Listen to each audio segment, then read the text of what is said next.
Good morning my dear students. మనం గత కొద్ది రోజులుగా తొలికాలపు మానవుని చరిత్ర గురించి మనం నేర్చుకున్నాం. అయితే ఇప్పుడు ఈ లెసన్ నుంచి కన్క్లూజన్ అంటే ఎంతవరకు నేర్చుకున్నాం, మనం ఏం గుర్తుపెట్టుకున్నాం, ఎంతవరకు అవగాహన చేసుకున్నాం అనేది మళ్ళీ ఒకసారి రిపీట్ చేసుకున్నాం. ఓకే, మనం తొలి కాలపు మానవ చరిత్రలో మనకి శాస్త్రవేత్తలు, మానవకృత శాస్త్రవేత్తలు, సామాజిక శాస్త్రవేత్తలు, అలాగే పరిశోధకులు, వీళ్ళందరూ కొన్ని స్థలాలను త్రవ్వి పరిశోధించి అందులో ఉన్నటువంటి కొన్ని విషయాలు, వాస్తవాలని మనకి శాస్త్రవేత్తలు తెలియజేశారు.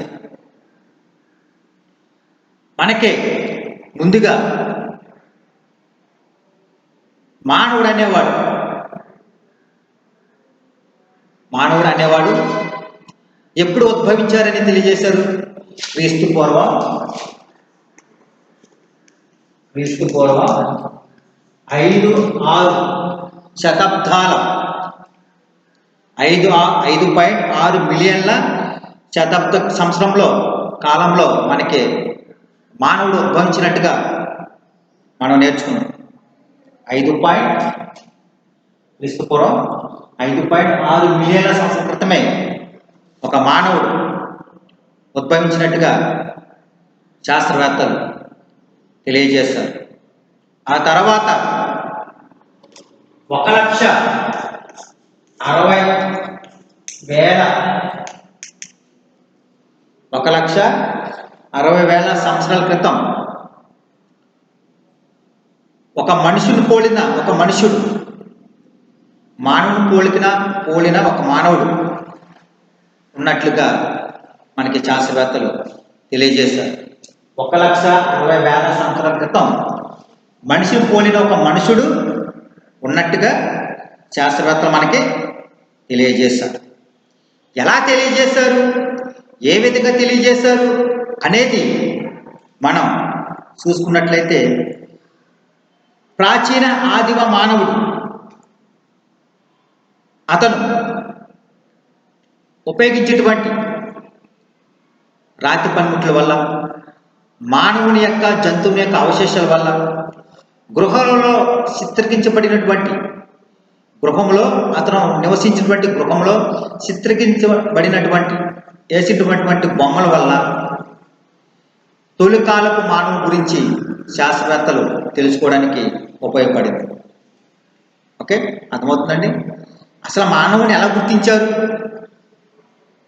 సామాజిక శాస్త్రవేత్తలు కావచ్చు, మానవకృత శాస్త్రవేత్తలు కావచ్చు, పరిశోధకులు కావచ్చు, తత్వవేత్తలు కావచ్చు, మిగిలినటువంటి శాస్త్రవేత్తలు కావచ్చు, వీళ్ళందరూ అసలు ఎలా గుర్తించారు మానవుని అంటే, మానవుడు ఉపయోగించినటువంటి రాతి పనిముట్ల వల్ల, మానవుని యొక్క అవశేషాల వల్ల, గృహంలో అతడు వేసేటువంటి చిత్రాల వల్ల, బొమ్మల వల్ల మానవుడు ఉన్నట్లుగా మనకి శాస్త్రవేత్తలు తెలియజేస్తారు. అయితే మానవుడు మన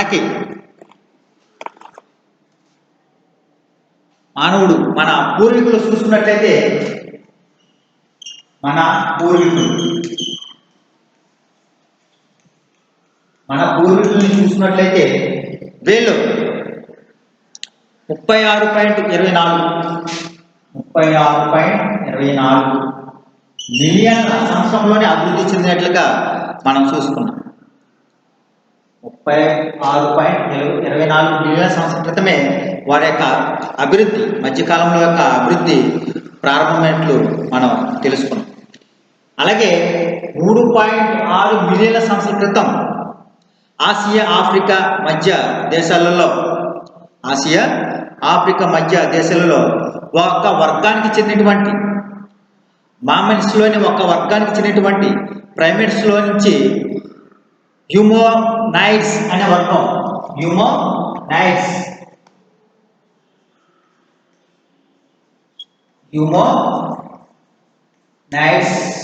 ఒక వర్గం ఉద్భవించిందండి. దాని నుండి హ్యూమోనిడ్స్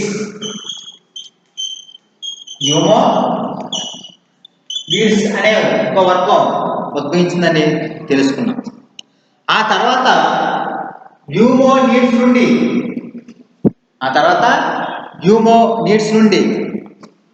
హ్యూమోనైడ్స్ నుండి హ్యూమోనిడ్స్ అని వచ్చారు అనుకున్నాం. హ్యూమోనిడ్స్ నుండి ఆస్ట్రలోపిథెకస్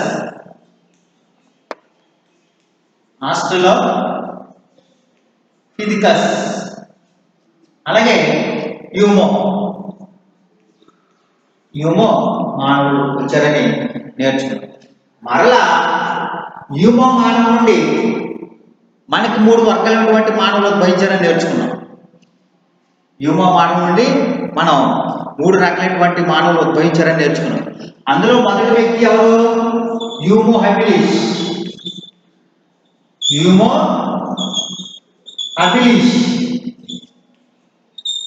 తర్వాత రెండవ వర్గం ఎవరు? హ్యూమో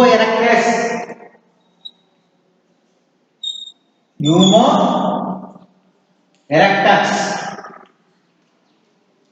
ఆ తర్వాత మూడో వర్గం ఎవరు? హ్యూమో సేపియన్.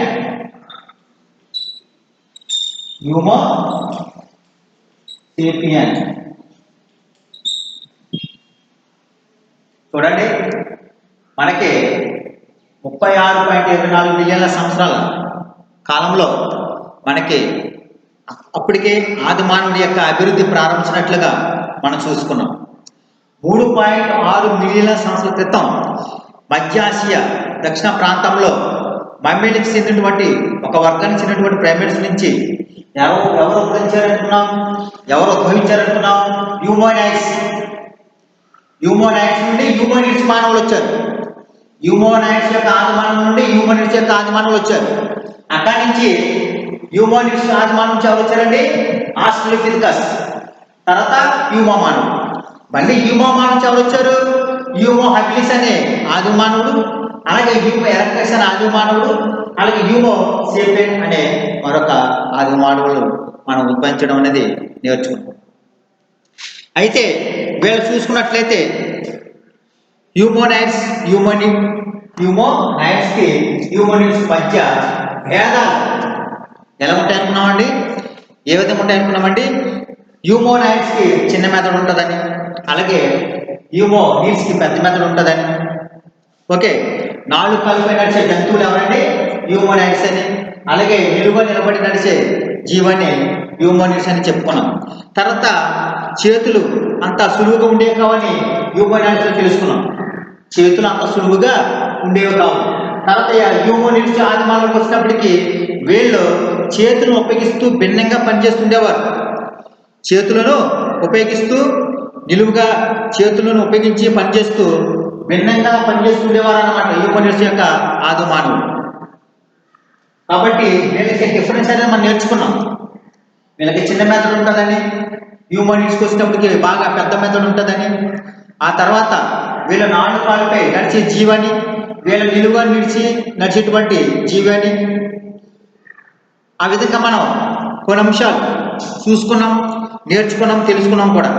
ఆ తర్వాత పైన వివరించిన దాన్ని బట్టి హ్యూమోనైడ్స్ నుండి ఎవరు వచ్చారు? హ్యూమోనిడ్లకు మళ్ళా రెండు భాగాలు నిర్మించడం అనేది చూసుకున్నాం. ఆ 2 భాగాలు ఎవరండి?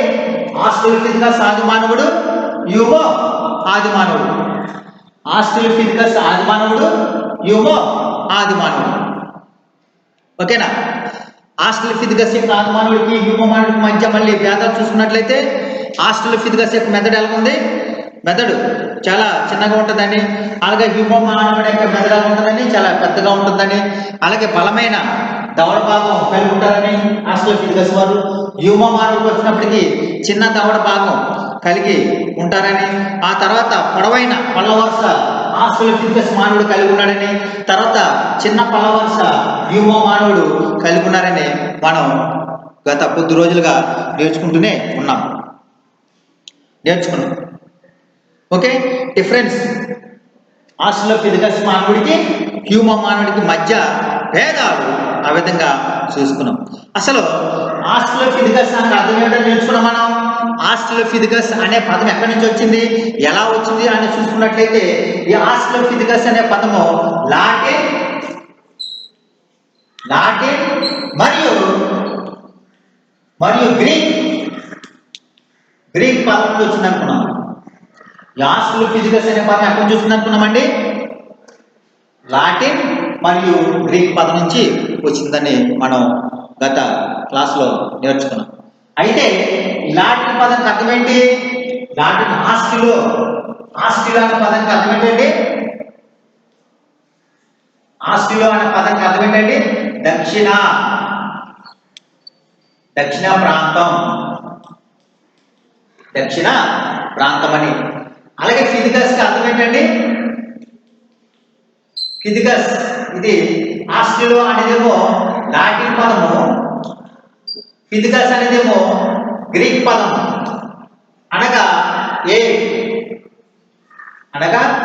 అంటే ఆస్ట్రలోపిథెకస్ అనగా దక్షిణ ప్రాంతపు ఆదిమ మానవుడు అని అర్థం. దక్షిణ ప్రాంతపు ఆదిమ మానవుడు అనే మనం తెలుసుకున్నాం అన్నమాట. అయితే ఈ ఆదిమ మానవుడు యోమినిడ్స్ యొక్క అడుగు భాగాలు, రెండు కాళ్ళ మీద నడవడానికి సంబంధించినటువంటి అడుగు భాగాలు మనకి ఎక్కడ లభించాయి అనుకున్నాము? టాంజానియం అనే ప్రాంతంలో, టాంజానియం అనే ప్రాంతంలో రెండు కాళ్ళ మీద నడవడానికి సంబంధించినటువంటి కొన్ని ఆధారాలు, మానవుని యొక్క అడుగుల యొక్క అవశేషాలు శాస్త్రవేత్తలు మనకి అక్కడ దొరికినట్టుగా, అంటే ఏ ప్రాంతంలో? లాటిలో మరియు హదర్ అనే ప్రాంతంలో శాస్త్రవేత్తలు మనకు గుర్తించారు. లాటిలో అనే ప్రాంతంలో, హాజర్ అనే ప్రాంతంలో ఎముకల యొక్క మానవుని యొక్క ఎముకల అవశేషాలు అక్కడ గుర్తించడం అనేది జరిగింది. అలాగే ఇథియోపియా అనే ప్రాంతంలో, ఇథియోపియా అనే ప్రాంతంలో అక్కడ ఇంకా ఏమి గుర్తించారంటే మానవుడు రెండు కాళ్ళ మీద నడవడానికి సంబంధించిన ప్రత్యేక ఆధారాలు, మానవుడు రెండు కాళ్ళ మీద నడవడానికి సంబంధించినటువంటి ప్రత్యేక ఆధారాలు అక్కడ దొరికినట్టుగా మనకి శాస్త్రవేత్తలు తెలియజేస్తున్నారు. ఇథియోపియా అనే దేశంలో రెండు కాళ్ళకు సంబంధించినటువంటి ఒక ప్రత్యేక ఆధారం దొరికింది అనే శాస్త్రవేత్తలు మనకి ఇక్కడ తెలియజేస్తున్నారు. ఓకే, ఇంతవరకు ఆస్ట్రలోపిథెకస్ గురించి తెలుసుకున్నాం. ఆ తర్వాత హ్యూమో మానవుడికి వచ్చినప్పటికీ హ్యూమో అనే పదం లాటిన్ భాషకు సంబంధించింది. హ్యూమో అనే పదం దేనికి సంబంధించిందండి? లాటిన్ భాషకు సంబంధించింది. దీని అర్థం, హ్యూమో అనగా అర్థం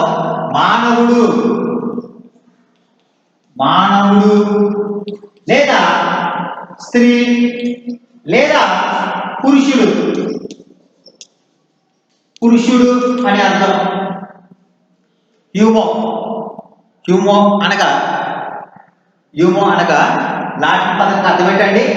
మానవుడని లేదా స్త్రీ అని లేదా పురుషుడు అని మనకి తెలియజేయడం అనేది జరిగింది.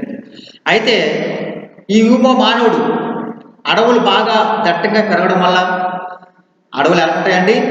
మనం అడవుల ప్రాంతం చూసినప్పుడు ఒక మనిషికి ఇంకో మనిషికి కనిపించడానికి అవకాశం అనేది ఉండదండి. చాలా దట్టంగా ఉంటుంది. ఎక్కడ చూసినా జంతువులతో భయంకరంగా ఉంటుంది. మనకి ఎక్కువగా గడ్డి పెరిగిపోవడం. కాబట్టి ఆ విధంగా ఉండడం వల్ల ఆస్ట్రలోపిథెకస్ మానవుడు అక్కడి నుంచి ఎక్కడికి వచ్చాడు? ఆరు బయటకు వచ్చాడు. అక్కడి నుంచి ఎక్కడికి వచ్చాడండి? ఆరు బయటకు వచ్చాడు అనమాట. అంటే ఆ ప్రాంతం వదిలి ఇంకో ప్రాంతం బయటికి రావడం అనేది జరిగింది అనమాట. అలా వచ్చిన మొట్టమొదటి వ్యక్తి ఎవరండి? హ్యూమో మానవుడు. అలా వచ్చిన మొట్టమొదటి మానవుడు ఎవరండి? హ్యూమో మానవుడు. హ్యూమోలోని మరలా మనం 3 వర్గాల కింద మనం చెప్పుకున్నాం. హ్యూమోలోని మరలా మనం ఎన్ని వర్గాల కింద వేయించుకున్నాం? 3 వర్గాల కింద వేయించుకున్నామని చెప్పుకున్నాం పోయిన క్లాస్లో. వాళ్ళు ఎవరండి? హ్యూమో హ్యాబిలిస్. రెండవ వర్గం హ్యూమో ఎరెక్టస్ ఆది మానవుడు. మూడవ వర్గం హ్యూమో సేపియన్ ఆదిమ మానవుడు. ఓకే అండి. అలా హ్యూమో ఆస్ట్రలోపిథెకస్ మానవుడు అడవులను వదిలిపెట్టి అలా బయటకు వచ్చిన మొట్టమొదటి వ్యక్తి ఎవరంటే హ్యూమో మానవుడు. హ్యూమో మానవుడు. కాబట్టి హ్యూమో అనే పదానికి అర్థం ఏమని చెప్పుకున్నాం మనం? మానవుడని, లేదా స్త్రీ అని, లేదా పురుషుడిని చెప్పుకున్నాం. ఈ హ్యూమోలోని వర్గాలు ఎన్ని వర్గాలు ఉన్నాయని చెప్పుకున్నాం మనం క్లాస్లో? పోయిన క్లాస్లో 3 వర్గాలు ఉన్నాయని చెప్పుకున్నామండి. అందులో మొదటి వర్గం ఏంటండి? హ్యూమో హ్యాబిలిస్ ఆదిమ మానవుడని. రెండవ వర్గం ఎవరండి? హ్యూమో ఎరెక్టస్ ఆదిమ మానవుడని. మూడవ వర్గం ఎవరండి? హ్యూమో సేపియన్ అనే ఆదిమ మానవుడని మనం 3 వర్గాల కింద విభజించుకున్నాం. అయితే హ్యూమో హ్యాబిలిస్ అనే మానవుడు ఏం చేసేవాడు అండి? పనిముట్లు తయారు చేసేవాడు. పనిముట్లు తయారు. ఇతను ఎక్కడ కనిపించాడు మనకి? ఓం అనే ప్రాంతంలో. ఓం అనే ప్రాంతంలో. ఇది ఎక్కడ ఉందంటే ఇథియోపియా. ఇథియోపియా అనే ప్రాంతం. తర్వాత ఓల్డ్ నాయో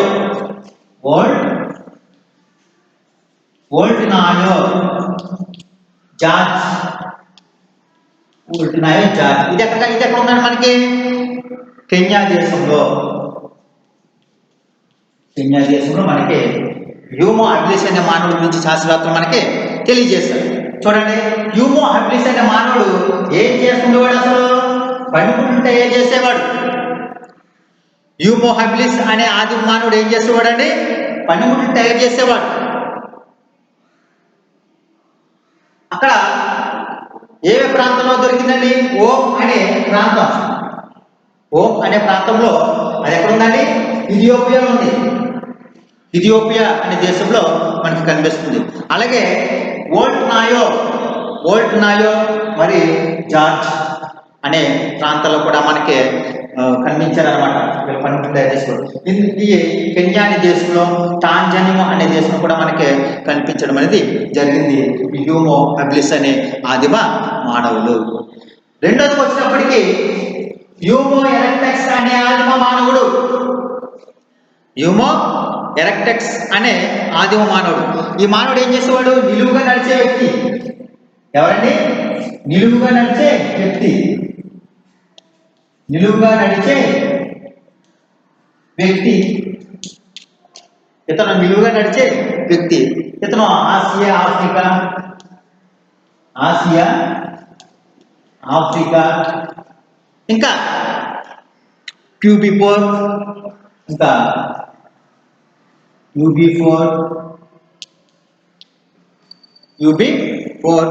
ఇంకా పశ్చిమ తుర్కాన్ మొదలైన దేశంలో ఇతని గురించి మనం తెలుసుకోవడానికి శాస్త్రవేత్తలు అనేక ఆధారాలు మనకి తెలియజేశారు. చూడండి, హ్యూమో ఎరెక్టస్ అనే ఆది మానవుడు ఏం చేస్తున్నాడండి? నిలువుగా నడిచే వ్యక్తి. హ్యూమో ఎరెక్టస్ అనే మానవుడు నిలువుగా నడిచినటువంటి వ్యక్తి. ఇతను గురించి మనకి ఎక్కడెక్కడ కనిపిస్తున్నారు?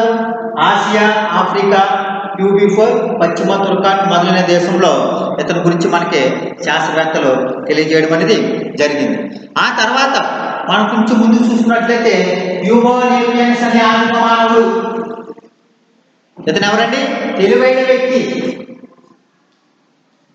ఎవరండి? తెలివైన వ్యక్తి. ఇతను ఎవరండి? హ్యూమో సేపియన్ మానవుడు అంటే ఎవరండి? బాగా తెలివైనటువంటి వ్యక్తి అన్నమాట. కాబట్టి వీళ్ళకి పేర్లు ఎందుకు పెట్టారు?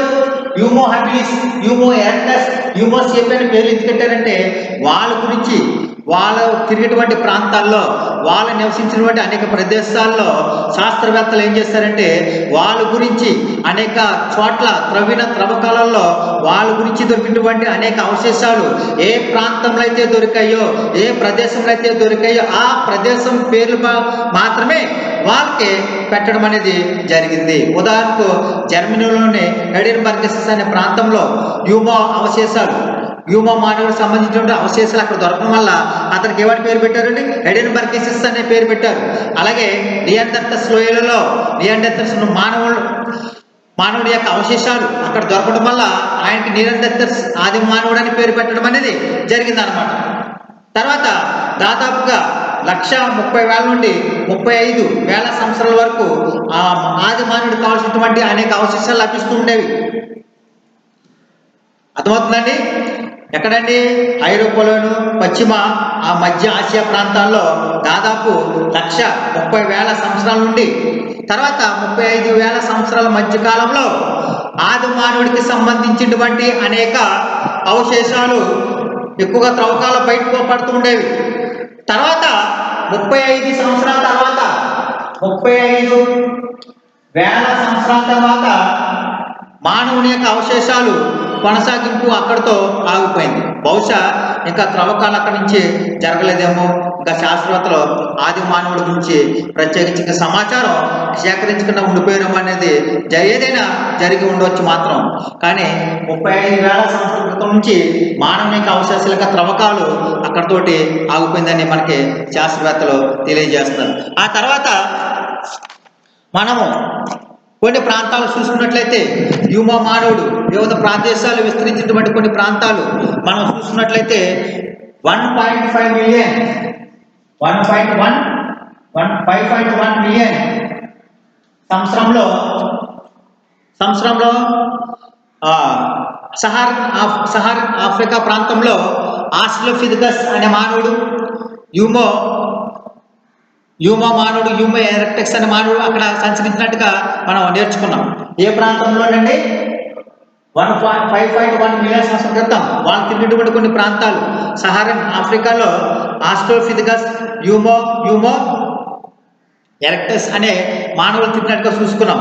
ఆ తర్వాత 1,40,000 సంవత్సరాల క్రితం ఆఫ్రికా, ఆసియా, ఐరోపా ప్రాంతంలో హ్యూమో ఎరెక్టస్ అనే మానవుడు, హ్యూమో సేపియన్ మానవుడు, నియాండర్తల్స్ అనే ఆది మానవుడు కూడా అక్కడ సంచరించడం తెలుసుకున్నాం. ఆ తర్వాత సుమారుగా 45,000 సంవత్సరాల క్రితం అంటే ఆస్ట్రేలియా దేశంలో ఆది మానవుడు సంచరించినట్టుగా మనకి శాస్త్రవేత్తలు తెలియజేయడం జరిగింది. ఆ తర్వాత 40 సంవత్సరాల క్రితం ఐరోపాలోని ఉత్తర ధ్రువంలో ఎటువంటి మానవుడు కనిపించాడు మనకి? ఆధునిక నియాండర్తల్స్ అనే మానవుడు మనకి కనిపించాడు. ఆ నవీన నియాండర్తల్స్ అనే మానవుడు మనకి కనిపించాడు. ఆ తర్వాత ప్రస్తుత కాలం వరకు అంటే మధ్య ఆసియా, పసిఫిక్ దీవులు, ఉత్తర దక్షిణ వివిధటువంటి ఎడారి ప్రాంతాలు, అడవుల ప్రాంతంలో మనకి హ్యూమో సేపియన్ మానవుడు అంటే ప్రస్తుతం ఉన్నటువంటి మానవుడు అతని గురించి మనం పోయిన క్లాసులో అన్నింటిలో మనం చెప్పుకోవడం అనేది జరిగింది. అయితే మరలా మనం కొంచెం ముందుకు చూసుకున్నట్లయితే హ్యూమో మానవుడి యొక్క లక్షణాలు ఏ విధంగా ఉన్నాయి అని చూసుకున్నట్లయితే హ్యూమో మానవుడి యొక్క లక్షణాలు హ్యూమో మానవుడి యొక్క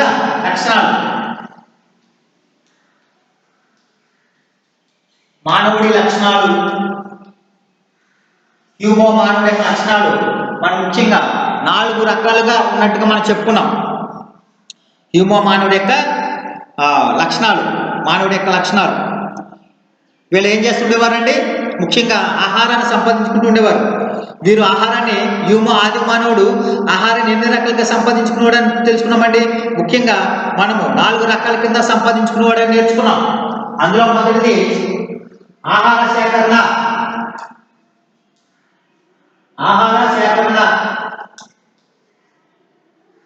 2 ఆహారాన్ని పోగు చేసుకోవడం.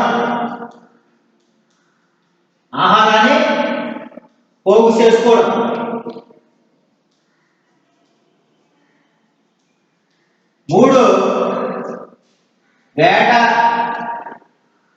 4 చేపలు పట్టడం.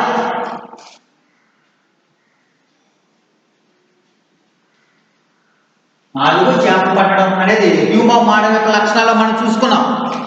గడిచిన క్లాసులో మనం కూడా ఇవన్నీ చెప్పుకున్నాం, అవన్నీ తెలుసుకున్నాం. మరొకసారి మీ గురించి కన్క్లూజన్ ఇవ్వడానికి ఈ లెసన్లో లాస్ట్ లెసన్లో మీ అందరికీ ఒకసారి గుర్తు చేసి ముగింపు అనేది ఇవ్వడానికి మాత్రమే ఇవన్నీ మీకు గుర్తు చేయడం అనేది జరుగుతుంది. లాస్ట్ టాపిక్లో ముగింపు కన్క్లూజన్ ఏ విధంగా ఇవ్వాలి లెసన్కి అంటే పాఠం ఇంతటితో క్లోజ్ అయిపోతుంది. కాబట్టి మీరు ఇప్పటి వరకు 6 రోజుల నుంచి నేర్చుకున్నటువంటి అనేక అంశాలు మరొకసారి మీకు గుర్తు చేయాలని నేను చేస్తున్నటువంటి చిన్న ప్రయత్నంలో ముందుగా మనం ఎక్కడి నుంచి నేర్చుకున్నామండి? హ్యూమోనైడ్స్ ఆదిమానవుడి గురించి నేర్చుకున్నాము. హ్యూమోనైడ్స్ నుంచి హ్యూమనిడ్స్ అనే ఆదిమానవుడు వచ్చినట్టుగా తెలుసుకున్నాము. హ్యూమనిడ్స్ ఆదిమానవుడు చాలా వచ్చారని ఆస్ట్రలోపిథెకస్ ఆదిమానవుడు హ్యూమో మానవుడు. మరలా హ్యూమో మానవుడు మనం ఎన్ని రకాల కింద ఎంచుకున్నాము? 3 రకాల కింద ఎంచుకున్నామండి. అందులో హ్యూమో హాబిలిస్ ఆదిమానవుడు, హ్యూమో ఎరెక్టస్ ఆదిమ మానవుడు, హ్యూమో సేపియన్ అనే ఆదిమ మానవుడు. వీళ్ళ గురించి మనం 3 భాగాల కింద చెప్పుకుని వాళ్ళు ఏ ప్రాంతాల్లో సంచరించారు, ఎక్కడెక్కడ జీవించారని నేను నేర్చుకున్నాం. ఆ తర్వాత హ్యూమో మానవుడి యొక్క ఆహార శాస్త్ర లక్షణాలు, హ్యూమో మానవుడి యొక్క లక్షణాలు ఏ విధంగా ఉన్నాయనుకున్నామని మనం ముఖ్యంగా 4 రకాలు ఉన్నాయనుకున్నాం మనం. అందులో మొదటి ఏంటంటే ఆహార సేకరణ. ఆహార సేకరణ ఎలా చేసుకుంటూ ఉండేవాడు ఆదిమ మానవుడు?